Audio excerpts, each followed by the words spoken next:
You're all set, Maddi. Okay, thank you. Hello, this is Maddi. Cheers, and welcome to Radical Democracy. So, for those of you who have tuned in before, this is a big topic that we talk about. We talk a lot about radical commitment. We talk about the role of indigenous people in teaching us how to reclaim our humanity, because it's my personal belief that we need to look to some of these old ways. So I called the show Radical Commitment because I'm out here with my Cheyenne family in Oklahoma at the annual renewal ceremony, and this is their New Year's. This ceremony is done to renew the world for all of us. We have nothing like this, in my opinion, in our culture. This is a spiritual gathering, a family gathering, a community gathering to celebrate, to give thanks, and these people that come out here, these families that come out here who have given us the privilege to join them, are showing us a way of life that some of us think has been forgotten. So at this particular ceremony, men will volunteer to dance without food or water for 3 days and 3 nights. There are women who sit in the lodge and they are praying. This ceremony is all about balance and community.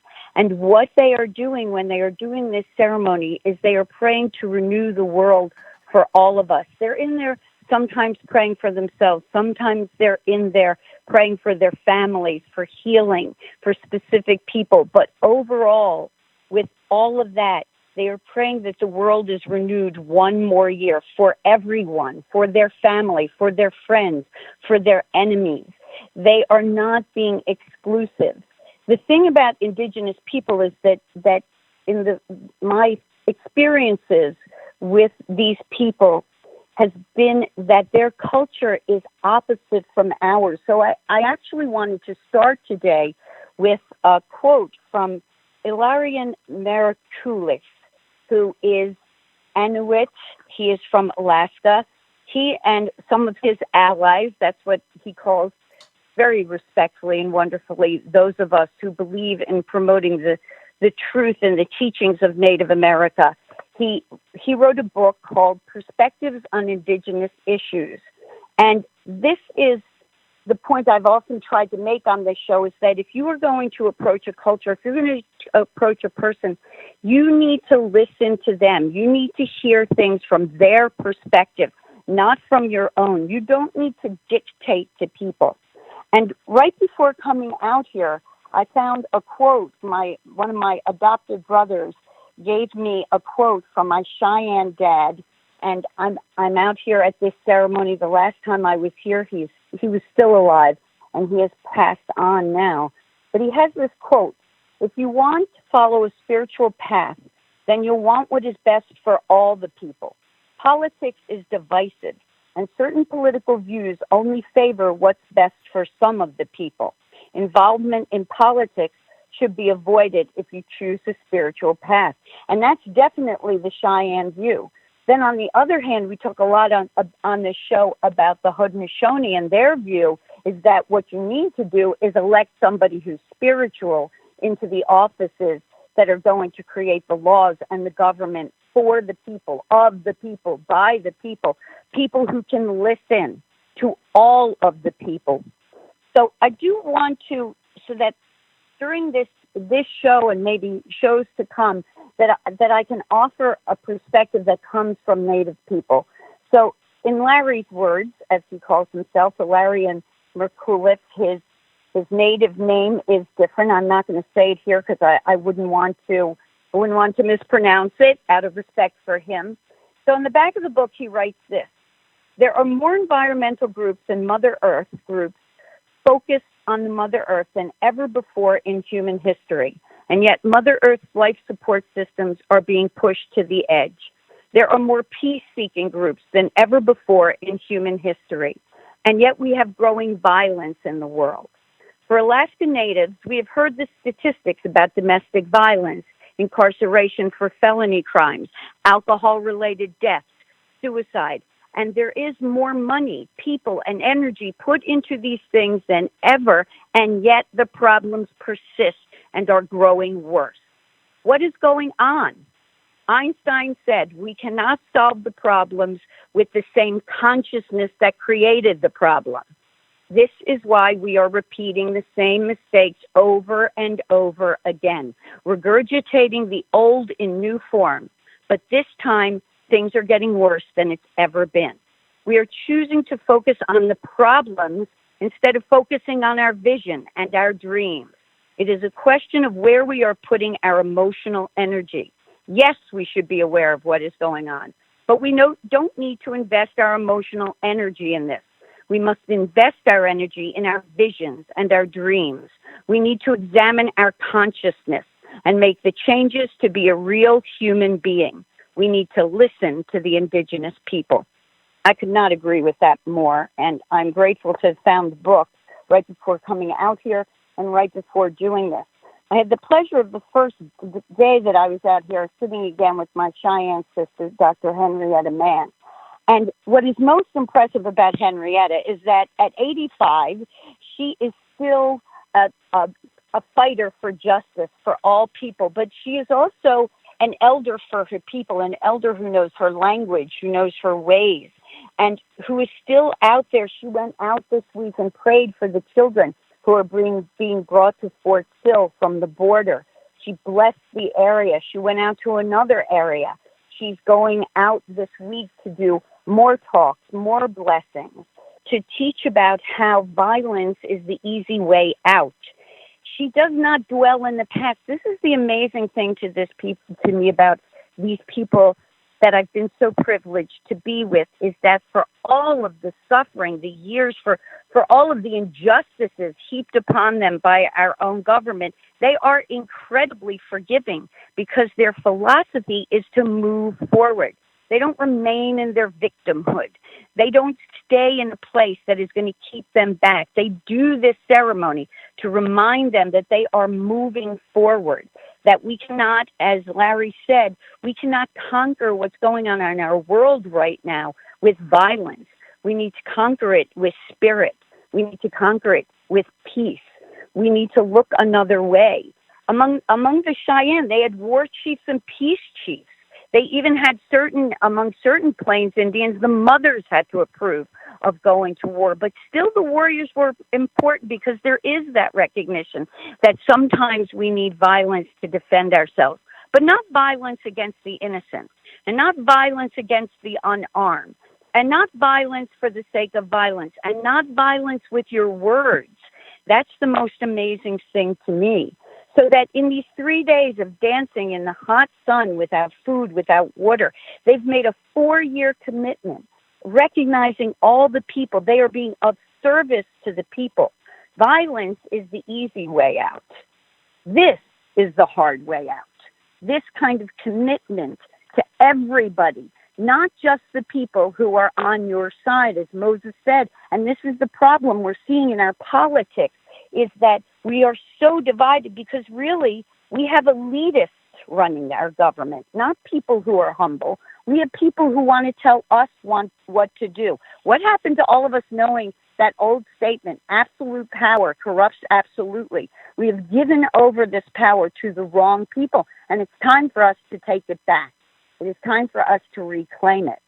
And I think that the first article in this book is so brilliant in getting us to understand the mistakes we have made in the past so that we can correct and so that we can honestly listen to Native people. I mean, in our world, we think that being angry and staying angry is strength.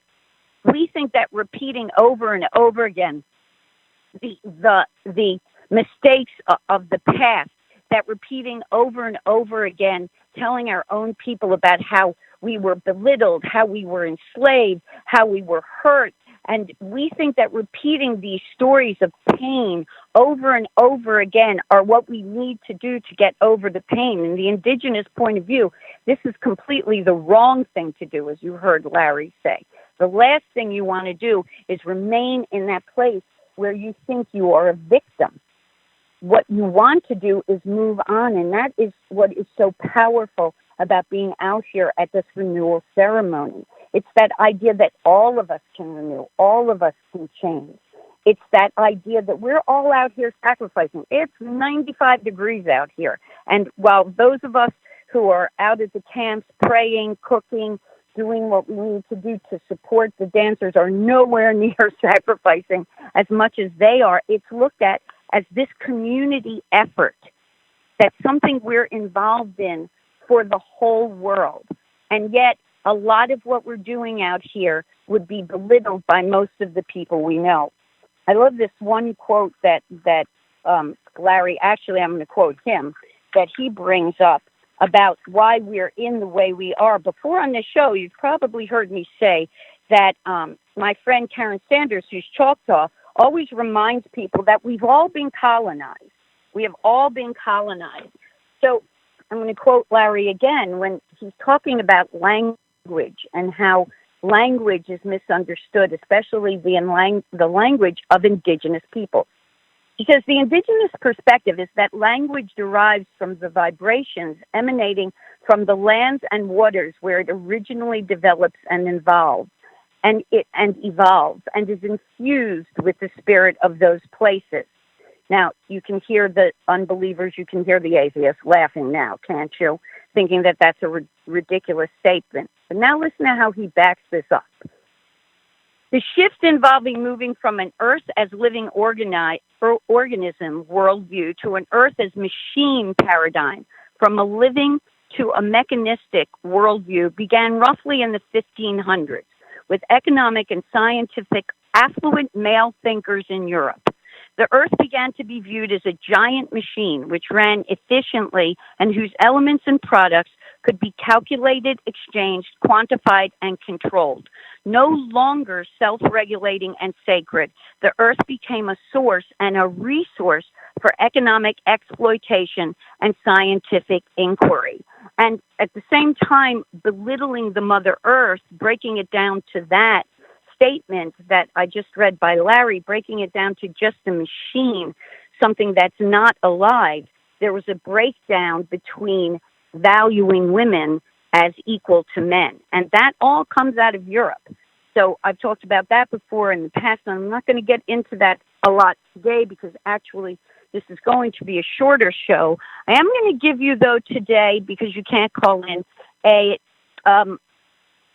email address. So if you have questions about this or comments, I'm going to ask you to try and be as respectful as possible, especially in referring to indigenous people. I can take it if you feel like you can't be respectful to me, but I will give you an email address, smdncr@aol.com. Yes, I'm back to AOL. Yes, I am. So that's S as in Sam, M as in Mary, D as in Dancer, N as in Nat or Nathan. That's my dad's name. C as in Cat, R as in Roger at AOL.com. So if there are any questions or comments, I will look them up when I'm completely out of ceremony out here, probably tomorrow or the day after, and I'll get back to you. So I also wanted to read another thing, because a lot of what happens in our world is we attribute things to Native people without actually speaking to them.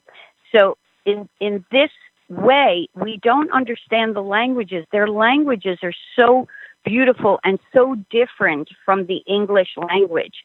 And it's very important that we get this clarification if we are going to learn to truly change our world instead of just repeating our isms over and over again.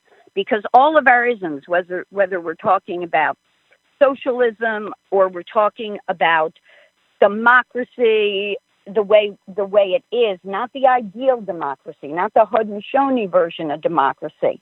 But when we're talking about these isms, there's the potential for elitism, and that's the worst ism, because when we have elitism like we see in our government today, we are giving over power to a few people, and a few people who think they're all better than us. The beauty of this particular ceremony is it's all about humility. It's all about us seeing ourselves as equal.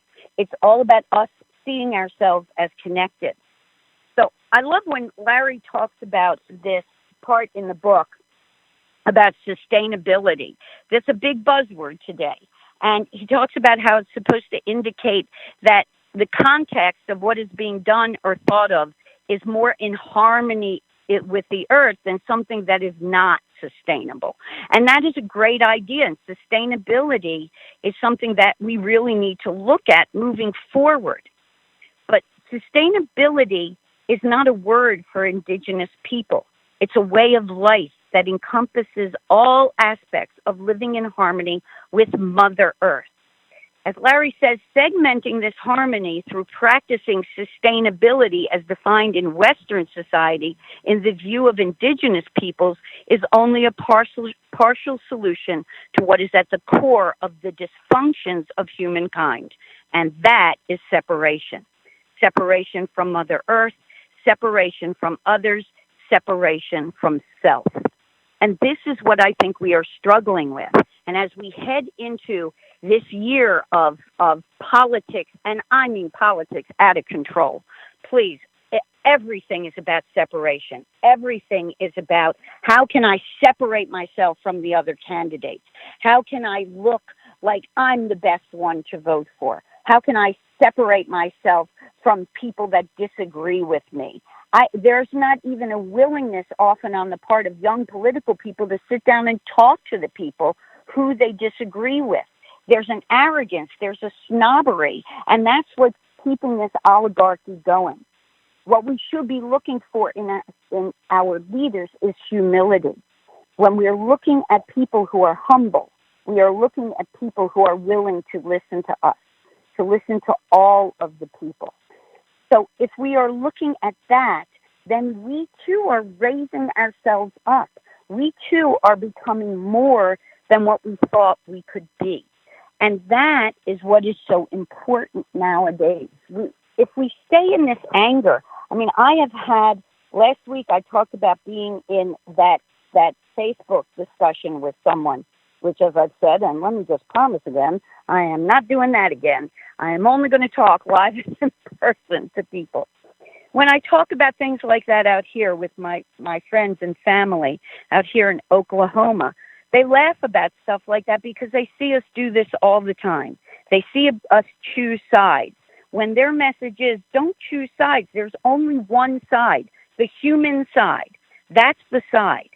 And the knowledge that they have of how to become human beings has to deal with who we are in terms of respecting each other, where we are accepting responsibility, creating educational systems where our children can see their purpose in life, where they can become responsible members of a culture, where they can become all that they can be and give their gifts to the world to make the world a better place for all of us.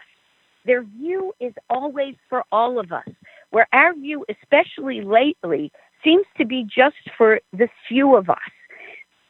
Native people understand, as Larry says in this quote, they understand that those interdependent elements colliding or coming apart, leaving and reappearing, constantly changing under the influence of countless factors and the fluctuations of nature are what will determine the end results. Human beings don't dictate what will happen. Nature does. Spirit does. So in this, I added the spirit does, because being out here, you cannot help but realize what another elder once said to me. She said she cannot understand how anybody hopes to make change with just their body and their mind. If you are not spiritual, you're missing a whole third of who you are. We are body, we are mind, we are spirit. And if you're not engaging all of that, then you're not engaging everything that you can possibly do to make this world a better place for all of us. And this is so important. I love the words, some of the words that are used when you're looking at greetings. Tanam awa is the word that the Unangan use, and it refers to the earth, it refers to the work of the land, it refers to that we're connected to this land. There's also a word Ang Wan, which means hello, my other self. What a greeting is that? It's not just hello. It's the same with the Haudenosaunee. Sego, Skanagoaga, is a way of saying, I'm happy to see you looking so well today. Right away, we're starting our day and our time together happy. I'm telling you that you're looking well, you're being healthy, makes me happy. We are establishing connection with each other, and we're coming from that more positive, that higher space, instead of dragging ourselves down and starting right off with the complaining over and over and over again. He talks about a word, I can't even pronounce this greeting, but it translates into good morning. The morning tastes good. And they talk about how this is so hard for us Westerners to understand because they understand that you experience the world with all of your senses. And you experience the world together in a group, in a community. Your individual self is a community. And that community has to do with spirit. So we have belittled ourselves. We have belittled ourselves into thinking we are only what we see and hear before us. And I would recommend, again, as we go into another round of debates, as we head into round after round after round of debates coming up, I would recommend turning the sound off. It's pretty easy to see who's stuck in their anger. It's pretty easy to see who is lying to you. And unfortunately, a lot of our young people have lost that ability because they're not spending 3 days out in the community in the hot sun sacrificing. They're not expected to perform certain tasks in support of their community. They're not being told that they need to create a life that's responsible and they need to act responsibly. And even beyond that, they are shown that the community is always there for them. They're not kicking out their alcoholics. They've had a long history here in Native America of problems with alcohol and problems with drug abuse, but they don't dwell on that. They don't live in that, and they don't turn away the people who are suffering from that. They're looking for ways to bring them back in. They bring them into ceremony. They bring them into alignment with the Creator. They do the best they can. They don't just let them go. I was talking with a friend of mine out here who, like me, is not Native American, and she was very upset because she has a beloved aunt who's an alcoholic, and the family is just basically cutting her off. She's hit rock bottom, and they're basically letting her go. And she was saying that one of the things that hurts her most is that that's what we seem to do in this world.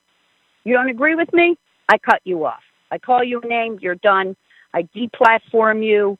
I kick you out of the family, I ignore you, and then beyond that, I belittle you and I make fun of you. And what we never talk about is, if you are belittling, if you are making fun of, you are not on the higher ground. I don't care if you think you're on the higher ground. You are on the lower ground. I don't care who you think you're belittling or making fun of. You're on lower ground. It's the same energy. The same energy. Hatred is hatred. A refusal to sit down and have the difficult dialogues and sit down and have those heroic conversations. The ability to sit down and listen to somebody you disagree with is our only way to peace. And when we look at Native people, we are looking at the people who know that way for us. They know what to tell us. They know what's important. And they know how to bring us back to what's important. And you know, when I first started this show, I was feeling like, I don't know if I want to get into the spiritual aspect. I know that I'm going to raise a lot of red flags. People are going to turn me off. And I'm telling you, having been out here and just come from one of the dances, having watched these people, I'm proud to claim that I do believe that the only way to change this country and to change this government is through a spiritual intervention, not scientific, not technological, but a truly spiritual one. And when I listen to the people out here praying, I am reminded that most of the people who are involved in their spiritualities, whether they're Christian or they're Jewish or they're Muslim or they're a spirituality I'm totally unfamiliar with, they are doing this because they are recognizing a greater power. And that greater power is within us. When they talk about the Creator out here, we're talking about the Creator within, the Creator around us. We make a pledge when we come out here that we are not going to be in conflict.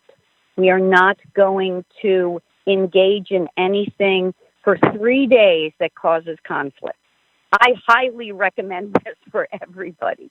We are not going to be in conflict with our neighbors.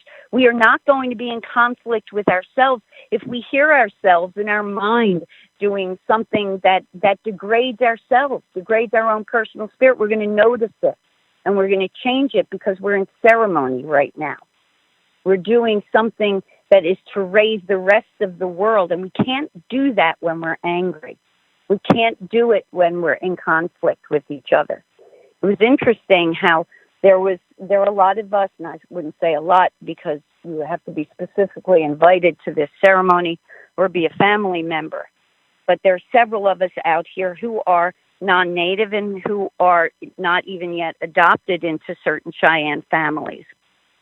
But it was interesting back at the hotel that I was listening to two of the non-native gentlemen having a disagreement about something, and they had to be reminded by an elder, look, not the place for that. This is not the place, and this is not the time. You may be here at the hotel and not at the camp, at the ceremony, still not the place and not the time. This is the time to renew the world for everybody. This is the time to bring love into the world. This is the time to give thanks for the Mother Earth. This is the time to restore balance. This is the time to remember that piece of us that so many of us have lost, that spirit. And I think that there is no one better equipped on this planet to teach us about that than Native American people. And I shouldn't even be out here using that word Native American because they rarely use it. Out here they refer to themselves as Indians. And believe me, I watched my Cheyenne dad once be admonished by a principal at a school on Long Island because he was using the term Indian. And this is what I mean about listening and really listening and the difference in language. So here is a spiritual leader, and he's got a non-Indian principal telling him he can't use the term Indian, that's not what we use around here. And that's usually our attitude. Our attitude in the West is that we are superior to these people. We get to tell them how to act. Nobody asked Native people if they wanted to be called Native American. As a matter of fact, at the same time, they decided they wanted to be called American Indian. But as the years have passed since that decision in 1972, you have to listen. You have to sit. You could go into any other culture. Listen, sit, pay attention, and find out what it is that people believe. Are there cultures that preach violence? Of course there are. What I find most interesting at this ceremony is that these cultures did not preach violence against all people. You know, the Western worldview of having a war is genocide. You kill everybody. And that includes, we're going from Europe, the Middle East, out to China, out to Asia. That worldview of wars, you wipe out your entire enemy. Their worldview is nothing like that. Their worldview is, if you go to battle, you are a warrior. You are up man against man, and you are fighting away from the innocent. And during this ceremony, they have veterans come up and tell war stories. And they tell the young men, they stand at that drum and they tell the young men, this is what it's really like to be at war. Let me tell you what it's like. Let me tell you how hard it is to kill another human being. But let me tell you about the honor of defending your people and defending the principle of freedom. They fly the American flag out here. They fly a flag of a veteran. They honor a veteran who has passed on by flying his or her flag out here, that warrior's flag. And then the family of that warrior gives away to the people. When we honor somebody, we give them trophies. They become the center of attention. When they honor somebody, the attention goes to the people doing the honoring. The gifts go to the people doing the honoring. Again, humility. And they fly that flag proudly because of what they know that flag represents. One of the warriors speaking today talked about freedom and how important this freedom is. And only because of this freedom are we able to speak our mind. Are we able to stand up for what's right? And a lot of these people out here were at Standing Rock, and a lot of these people have had to stand up and protest against police violence towards American Indians. There's a lot that they're still doing to fight for their people, but they never forget the principles of the culture that they are now living in, because you have to walk that earth walk, and then you have to walk your spirit walk, connected to that earth walk. This is what we have now, and there's some good things. They're also smart enough to know that a lot of the deepest concepts in the U.S. Constitution come from the Haudenosaunee Great Law of Peace. The whole idea of we the people, the whole idea that our representatives listen to us, that everyone's voice should be heard, that they are representing us, our voice, our thoughts, that they are supposed to be allowing us the time for a redress of grievances, which means they personally are supposed to be listening to us, not listening to lobbyists. So they remember that all of the good things that are in that Constitution, that many of them were inspired by the Haudenosaunee Great Law of Peace, other human beings who had the same outlook as they did towards each other and towards the earth itself. And this connection we are proving over and over again in science. Over and over again, quantum physics shows us, I've mentioned this a gazillion times on here, incredible miracle, no time at the quantum level. And when you're out here, there's no time. You get to understand that. They know that time is not 1 o'clock, 2 o'clock, 3 o'clock, 4 o'clock. Time is a dimension, and they know that it fluctuates, and they've known that for thousands of years. So that when we listen to each other, we are using that same old mindset, that same old consciousness, which means we have to step out. We have to look to the old ways, even our own old ways. One of the recommendations of one of the elders out here, who does a lot of work with all different cultures, who travels around all over the place, is that you look to your own culture, you go back far enough, you're going to find these same ideas, whether you're going back to the Druids, whether you're going back to the pagan cultures of Ireland, no matter how far back you go, all of us are going to find these teachings about our own connections to each other and about the need to remind ourselves of these connections. And so I just want to thank you all for listening today. I really am going to go back and fulfill my obligations. So like I said, this is a shorter program than I would normally be doing.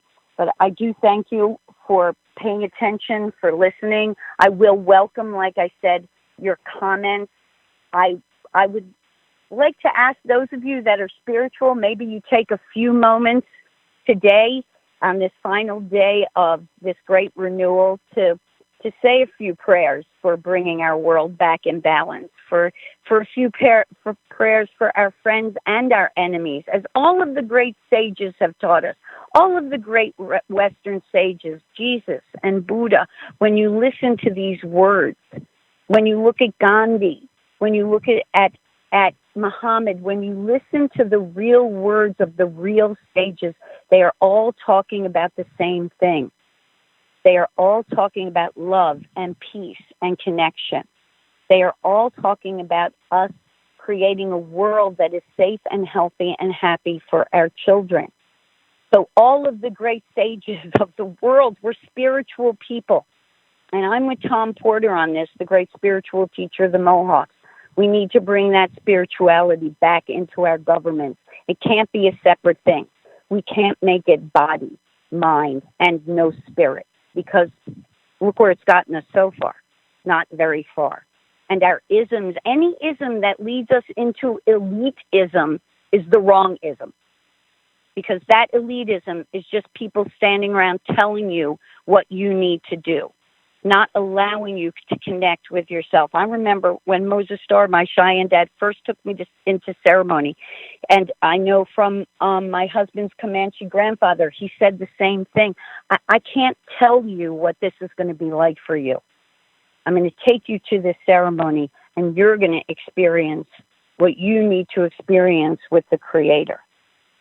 And that's how we create unity. And that's what we need now more on this planet than anything else. We need to, as we talked about last week with Marianne Francisi, we need to engage our vulnerability. Being violent is encouraged. Being a bully is encouraged. Belittling somebody else is encouraged. Vulnerability is courage. Listening is courage. Sacrificing your body for the spirit of everybody is courage. Commitment to everybody, that's courage. Committing to helping your children find their purpose in life. Committing to healing. Any of these commitments that we make that are not for ourselves but for the good of everyone, that's how we heal the earth. And of course, that's just my opinion. So I could be totally wrong, but being out here, I feel stronger about that opinion than I've ever felt before. So I want to thank you all for listening. I dearly, dearly have to thank my producer, Bobby Lacera, and this vision that he's had. Talk about a person following their vision, this vision of Strong Island Radio, where he really does what the great sages say, where he is allowing everyone's voice to be heard in a spiritual, non-judgmental way. I would vote for Bobby for president. I don't think he'd want to be president.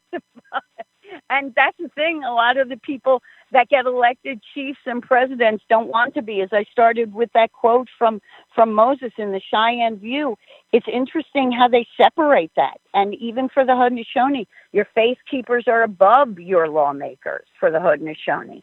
Out here, they have war chiefs and peace chiefs because you've got to have both sides. Those are different people who bring to the table different qualities. But in all of those people, the quality of humility is the quality that brings us peace. So I just want to leave you with that thought. I want to leave you with the joy of attempting 3 days of not being in conflict with yourself or with other people. And one more time, I want to thank everybody at Strong Island Radio and Strong Island Television and Strong Island Entertainment. Join us. It's a fantastic group. It's a movement. Thank you, Bobby, so much for getting me on today, which I almost didn't happen. And love to you all. Peace and love and unity. Thank you.